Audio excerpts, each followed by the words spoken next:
The knock came before 7 on a Tuesday morning. That detail told me most of what I needed to know before I even reached the door. Not because early mornings bothered me, but because people who have legitimate business knock at a reasonable hour. People who want to catch you off balance knock before 7. I set my coffee down and went to see who it was. My wife's son was standing on the porch with a manila folder under his arm and a man in a gray blazer standing slightly behind him. I had not seen my wife's son since the memorial service 14 months earlier. He had shaken my hand once, briefly, at the funeral home, and then spent the rest of that weekend talking to relatives I barely knew. I had understood it. Grief takes people different directions. I hadn't held it against him. I opened the door and said, "Good morning." He said good morning back, but his voice had the quality of someone who had been rehearsing and was now waiting for his cue to begin. He introduced the man behind him as his attorney. His attorney nodded without offering his hand. I invited them in because I was raised that way. We sat at the kitchen table. I poured a second cup and set it in front of the attorney, who did not pick it up. My wife's son opened his folder and laid 2 documents on the table between us. One appeared to be a summary of my wife's estate, prepared by a probate firm I didn't recognize. The other was a letter on legal letterhead addressed to me. He told me that his mother's estate had been formally assessed. He told me the house had been included in that assessment. He said he understood this was difficult, but that he believed the most reasonable path forward was for me to begin arranging to vacate, ideally within 60 days. 60 days. He said it the way people say things they have been coached to say. Carefully, with the syllables in the right order, but without any real feeling for what the words meant in the room where he was saying them. I looked at the documents on the table. I looked at the attorney, who was studying the surface of the coffee cup he hadn't touched. Then I looked at my wife's son, and I thought about the 18 years I had known him, the graduations I had driven to, the Thanksgivings. The one summer I had spent 3 weekends in Georgia helping him rebuild his back deck because he had called asking, and I had driven 4 hours without thinking twice. I did not say any of that. I said I appreciated him coming in person. Then I asked them to give me a moment, and I went to the study. The filing cabinet was in the corner behind my desk, a gray 2-drawer unit I had owned since before my wife and I were married. In the second drawer was a folder marked house. I had put it there the month we closed on the property and added to it every time something changed. The original deed, the title insurance policy, the refinance paperwork from 2014, the paid-off mortgage notice from 2 years before she died. I took the folder back to the kitchen table and set it down. The deed was on top. I slid it across to the attorney. He picked it up and read it. Not quickly. He read it the way someone reads something when they are hoping they misread it the first time. Joint tenancy with right of survivorship. 4 words. When my wife and I had signed that deed 18 years ago, our closing attorney had explained what they meant. She had said, if one of you dies, the other becomes the sole owner automatically, not through the will, not through the estate, by operation of law at the moment of death. She had said it once clearly and I had understood it, and we had both signed. My wife's son's attorney set the deed back on the table without looking at me. I asked him directly, "Does this change your assessment of the situation?" He said he would need to review the documents in more detail before making any statement. I said, of course, and that I would make copies available to him when he provided contact information. My wife's son was looking at the deed. His face did something complicated that I didn't try to interpret. He asked if I was certain about the joint tenancy classification. I said I was. He asked how long I had known. I told him since the day we signed it. They left 40 minutes after they arrived. The coffee on the table had gone cold. I stood at the window and watched the car back out of the driveway, and I thought about my wife, the way she used to sit in the chair by the window with her tea on Sunday mornings, and how she had said to me once, maybe 3 years before she got sick, that she worried about what would happen to me if she went first. I had told her not to think about it. She had nodded, but I could tell she kept thinking about it anyway. That was the kind of woman she was. She thought ahead. She took care of things quietly, without announcement. I went back to the filing cabinet. There was another folder in the second drawer, behind the one marked house. This one was labeled in her handwriting, 2 words I had not looked at in 14 months, for afterward. She had shown me the folder 3 weeks before she died. She had said, "Everything you need is in here." I had told her we could go through it together when she felt stronger. She had given me a look that I understood then but didn't want to acknowledge, and I had held her hand and changed the subject. After she was gone, I had put the folder in the drawer and left it there because I was not ready. I sat at the desk and opened it. There was a copy of her will, which I had already seen through the probate process. There were the car title and insurance documents, a list of accounts and passwords, the name and number of her financial advisor at the credit union, and at the back, in a sealed envelope with my name written on it, a letter. I set the envelope on the desk. I looked at it for a while. Then I called a number I had used professionally many years ago, a real estate attorney in town who had helped me with a property transaction back in 2009, semi-retired now but still taking cases. I had run into him at the hardware store about 6 months earlier, and he had given me his card and said to call if I needed anything. The way people say that, which usually means nothing. He answered on the third ring. I described the situation in as few words as I could. He was quiet for a moment. Then he said, "Bring me the deed and anything else you have. I can see you Thursday." I wrote Thursday on a notepad and put the envelope back in the folder. Wednesday passed without contact. I spent the morning replacing a section of fence in the backyard that had started to lean. Cedar boards I had cut myself from material left over from a job 3 years before. My wife had always liked the fence. She said it made the yard feel like a room. Thursday, I drove to the attorney's office. He had a narrow practice on the second floor of a building downtown, the kind of office with diplomas on the wall and a client chair that had absorbed 20 years of use. He shook my hand and we sat, and I laid the folder on his desk. He read the deed first, then the title policy, then the mortgage satisfaction notice. When he finished, he set the papers down and folded his hands. He said what I already knew. The house had passed to me the day my wife died. It was never part of her estate. Her son's attorney was either working from incomplete information or testing whether I understood my own legal standing. I asked what the next step should be. He said, "Send a formal response. Polite, factual, no argument. State the nature of the deed. Note that the property transferred by operation of law and was not subject to probate, and advise that any further contact regarding vacating the premises should be directed to his office." He drafted the letter while I waited. It took about 15 minutes. When he finished, he slid it across the desk. I read it twice. It was exactly what it needed to be. No anger, no excess, just the facts arranged so they could not be misread. I nodded, and he sent it by email with certified mail to follow.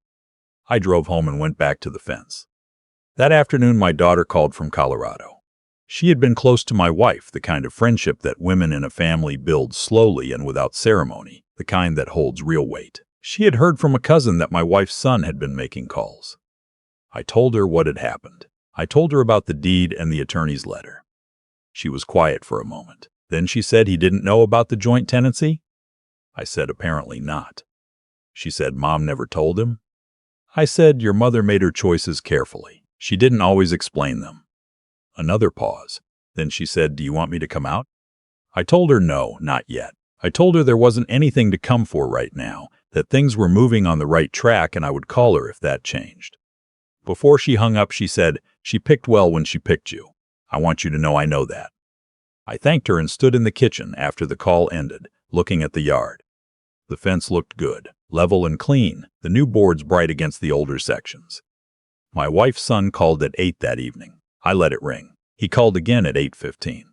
I answered the third call at 8:42, when I had finished what I was doing and had my notepad in front of me. His voice had changed from Tuesday morning. The rehearsed quality was gone, replaced by something tighter, closer to frustration than he probably wanted to show. He said his attorney had reviewed the letter. I said I assumed so. He said the joint tenancy classification was something he hadn't been made aware of when the estate was being assessed. I said I understood. He said he wasn't trying to create problems. He said his mother had always told him the house would stay in the family, and he had interpreted that to mean something different than it apparently did. I asked what his attorney advised. A pause. He said his attorney had recommended they seek clarification before proceeding further. I said that seemed reasonable. He said he'd like to meet again, without the attorneys. I said I would think about it, and I did not agree that night. I called my attorney the next morning and told him about the call. He said, "If you meet without counsel, don't discuss any transfer of rights, don't agree to anything, and don't let him frame it as a negotiation. If he wants to negotiate, he can do it through paperwork." I said I understood. I also mentioned the envelope. He asked what was in it. I said I hadn't opened it yet. He was quiet for a moment. Then he said, "If it's relevant to the property, you may want to open it before any meeting." I went home and sat at the desk, and I opened the envelope. My wife's handwriting was careful and deliberate, the way she wrote when something mattered. The letter was 2 pages. The first page was addressed to me, telling me she loved me, telling me she wasn't afraid, telling me that everything she had wanted to say in her life she hoped she had said, and if there were things she hadn't, she hoped I knew them without words. I had to set the letter down for a while after the first page. The second page was different. It was headed, Statement of Intent Regarding Real Property, Notarized, dated 16 months before she died. She had written that the property, she listed the address and the county parcel number, was held in joint tenancy with right of survivorship with her husband, and that it had been her clear and unambiguous intention from the day they purchased it, that in the event of her death, the property would pass to him completely and without contest. She wrote that she had specifically chosen joint tenancy rather than tenancy in common to ensure this outcome. She wrote that she was making this statement voluntarily and with full understanding of its legal effect, in the presence of a notary public, because she knew her own nature and the nature of some of the people who would survive her, and she wanted there to be no ambiguity. She had known. I sat with that for a long time. The afternoon light moved across the desk the way it does in October, low and slow, the angle that tells you the year is tilting. I thought about the years she had carried this knowledge, that her son might contest it, that I might need protection I didn't know and I needed, and had said nothing to me, because she didn't want me to carry it along with her illness. I called my attorney. I told him about the second page.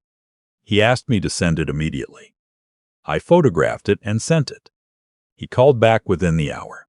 He said, "This changes the picture considerably. This document, properly filed, preempts any ambiguity about intent.